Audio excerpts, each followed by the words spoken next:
you feel so connected to Kamala Khan as a young girl because, like, of course, if a cute boy's gonna be at this party, we going. Hey guys, welcome back to Candid Cinema. I'm Amanda, otherwise known as AMX NDA Reviews on Twitter, Instagram, and Letterboxd. Today I will be reviewing Miss Marvel episode 2. Now, my girl, Iman Vellani, superstar. We got to keep saying that every single episode because she is fantastic. She's so good. And after she finds out that she has her powers, it's a really cute moment at the end of this episode. So in episode 2, our girl Kamala Khan has a bit more confidence. Again, the song choices to open up these episodes. Iman Vellani just feels like she owns the school at this point. So she's walking through her hallway, very different from the first time we see her walking through the hallway, and she just doesn't care. She has this carefree attitude but her best friend Nakia, played by Yasmin Fletcher, she has no idea. So Bruno and Kamala have this little inside secret now, and Nakia just is the ground level character for Kamala, which I really love. And there's this one scene in this episode that really just showed how beautiful their bond is as women, as young girls, culturally and religiously in their own right, and how they've explored that as teenagers. I think that was really awesome to see. I think that's really important to have those conversations on screen, especially through Nakia. I think that she is such a lovely character. She is a fantastic character and a great friend for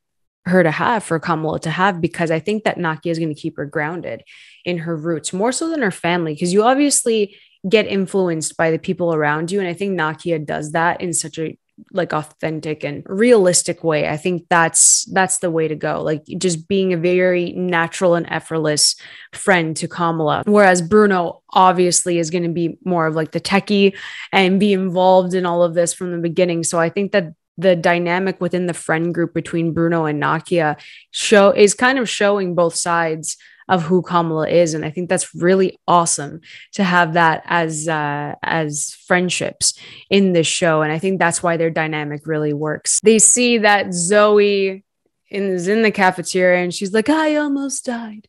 So dramatic. And then she ended up saving her. Miss Marvel ended up saving her, and she comes up with her own like little nickname. It was like Starlight or something like that. And it was really cute. And she's acting like, she saved me, and she gained all of these followers and all this popularity. So that means that Kamala's like, I want to be popular. Can I tell people that I'm Miss Marvel? Can Miss Marvel create an Instagram account? So I think that's really cute how they added that for social media purposes. But then as Zoe's having lunch, there's this new kid that comes in, and his name is Cameron, and he gets invited to Zoe's party. So at first Kamala's like, what are we going to do at this party? Nakia's like, come on, let's go. Kamala's like, nah. And then she sees Cameron and she's like, we're going to this damn party. And like, girl, I totally feel you. I totally understand. So this is where I said this in my preview, where you feel so connected to Kamala Khan as a young girl because, like, of course, if a cute boy's going to be at this party, we're going. Even if I'm going to be anxious, even if I don't like these big crowds or like these parties I'm not even allowed to go to, it's just so fun to sit through it again because we've all gone through a version of this. So again, we see that Kamala goes back home and has these important conversations with her mom and her dad. And again, the family dynamic is something that I really love in this. And it just adds on to what had happened in the first episode. So there's honesty, there's communication between the parents and the kids. And I think that it's really great to see that. So she ends up going to this party and she says, I'm going to be with Bruno. We're going to just hang out and all of that. And this is where it gets a bit fun because, again, they're 16-year-olds. You're going to a house party.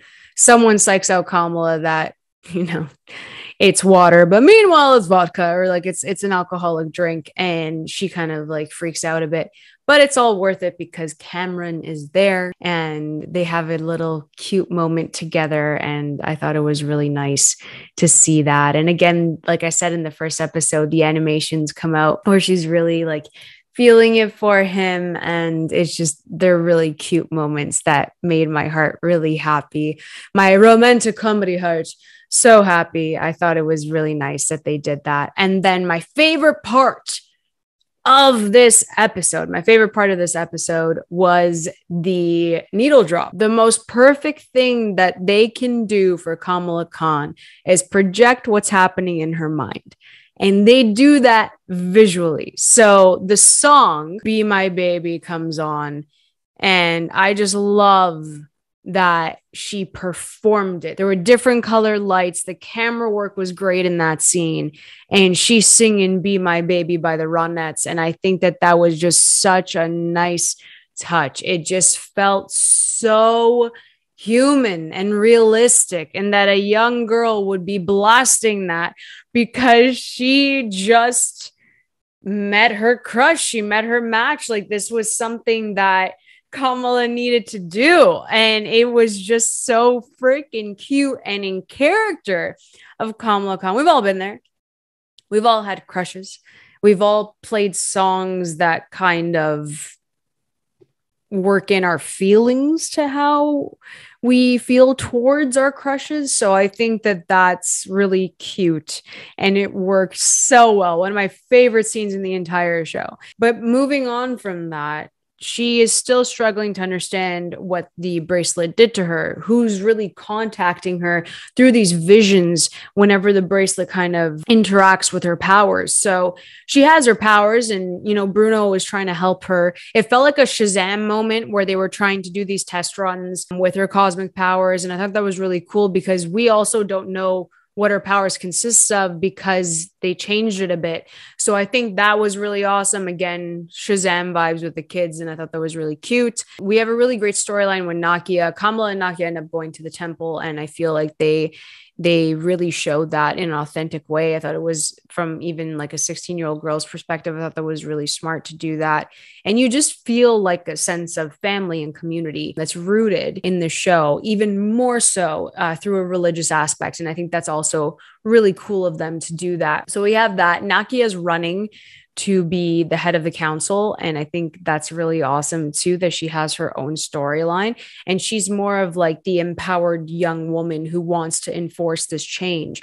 And I love that Kamala is linked to that as well. So again, while she's in her loopy powers, I'm Captain Marvel's like sidekick, all of that stuff. While she's like up here with Bruno in regards to her powers, where she's like Cloud9 with Cameron, Nakia kind of grounds her in what's like really important as, you know, as a female in this community. So I really love that for her. And they also celebrate Eid Mubarak. And I think that's really awesome to see on screen again. Like that's how I'm just so happy that there's like Muslim and Pakistani like representation in the show. And it doesn't feel like they have to put it in. It's just working in with the characters. And it's just so fast paced, natural, authentic. I think that's why I love Miss Marvel, is that it's just flowing.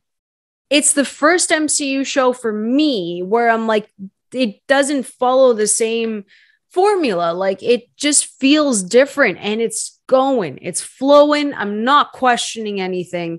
And I'm just enjoying the ride with Kamala. And it's more of like, yeah, she has powers, but that's like a second step to this. I want to get to know Kamala Khan.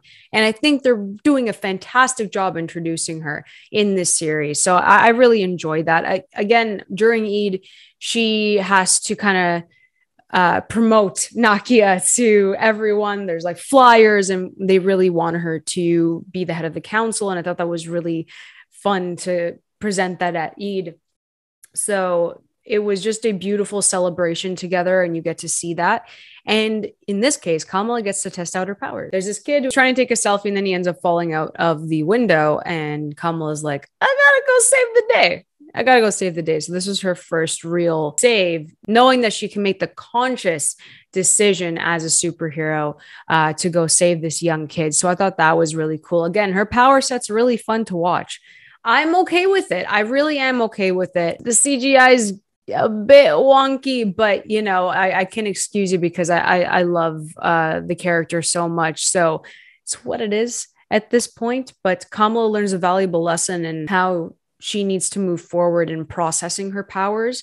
And I think that's really important too. So I really liked episode 2. I liked episode 2 a bit better than episode 1, just because there is the romantic aspect to it. I thought that was really cute. And it's fun for young girls to watch this. I think that's the most important thing for me, is that as a girl watching this, I wish that I had this as a kid. I had other things as a kid, but I think that this just really tells the story of a 16-year-old girl and Iman Vellani's supremacy as Kamala Khan. Hells yeah.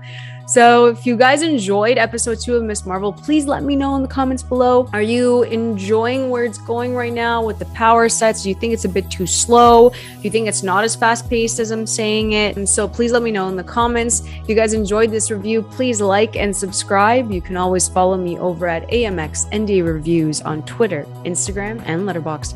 I'll catch you guys next time. Keep watching movies.